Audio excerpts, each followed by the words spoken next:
तो जाहिर तौर पर सबकी नजर इस वक्त 3 सीटों पर उपचुनाव हो रहा है। इस वक्त की बड़ी अपडेट आपको बता रहे हैं। 3 राज्यों की विधानसभा सीटों पर उपचुनाव, बांकीपुर, दतिया और मांजलपुर। लगातार यहां पर वोटिंग जारी है।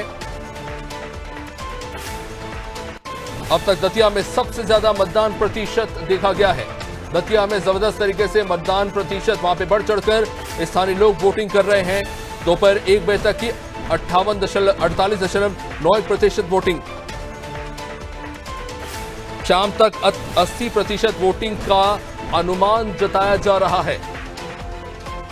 कड़ी सुरक्षा के बीच फिलहाल मतदान वहां पर जारी है। बांकीपुर, दतिया और मांजलपुर में फिलहाल वोटिंग जारी है और अब तक दतिया में सबसे ज्यादा मतदान हुआ है।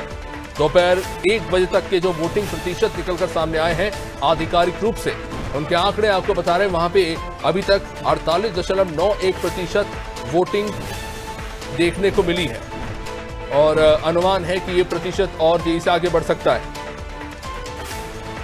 3 राज्यों की 3 विधानसभा सीटों पर फिलहाल वोटिंग जारी है, बांकीपुर, दतिया और मांजलपुर।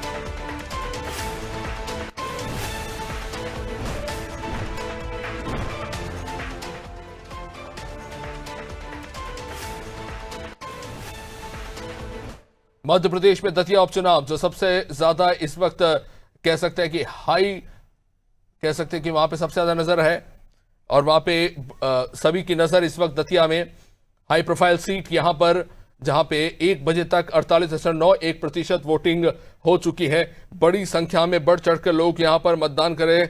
कुछ तस्वीरें हम वहां पे दिखा रहे हैं किस तरह से वहां पे बड़ी संख्या में वहां पे स्थानीय जनता बढ़ चढ़कर उपचुनाव में वोट में हिस्सा ले रही है। आमतौर पर हमें यह देखने को मिलता है कि उपचुनाव में वोट प्रतिशत वैसा देखने को नहीं मिलता जैसा आम चुनाव में देखने को मिलता है, लेकिन जाहिर तौर पर अभी तक जो वोट प्रतिशत निकलकर सामने आया है, जाहिर तौर पर यह बता रहा है कि वोट प्रतिशत आने वाले समय में और भी, आने वाले कुछ घंटों में और भी ज्यादा ऊपर जाने के देखने को मिल रहा है। तस्वीर आप देख रहे हैं, बड़ी संख्या में वहां पे लोग पहुंच रहे हैं, लंबी लंबी कतारें वहां पे देखने को मिल रही है। शाम के 6 बजे तक वोट वहां पे डाले जाएंगे जो तय समय है और बड़ी संख्या में लोग वहां पे दतिया उपचुनाव, खासतौर से सभी की नजर इस पर, क्योंकि खासतौर से इस वक्त इस सीट को लेकर कहीं ना कहीं कांग्रेस और बीजेपी दोनों का कहीं ना कहीं एक तरह से कह सकते हैं कि उनका एक तरह से कह सकते हैं कि एक तरह से वहां पर जो वोटिंग हो रही है कहीं ना कहीं ये तय करेगा कि आने वाले समय में कौन कितना ताकतवर है, कौन कितना सशक्त है।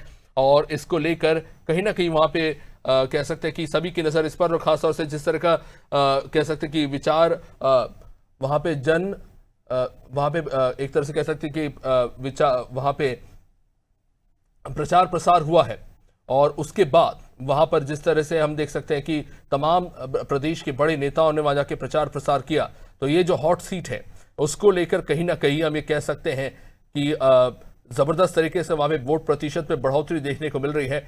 अनुमान लगा जा रहा है कि ये आंकड़े और तेजी से बढ़ने को देखने के लिए मिल सकती है। हॉट सीट एक तरह से कहा जा रहा है।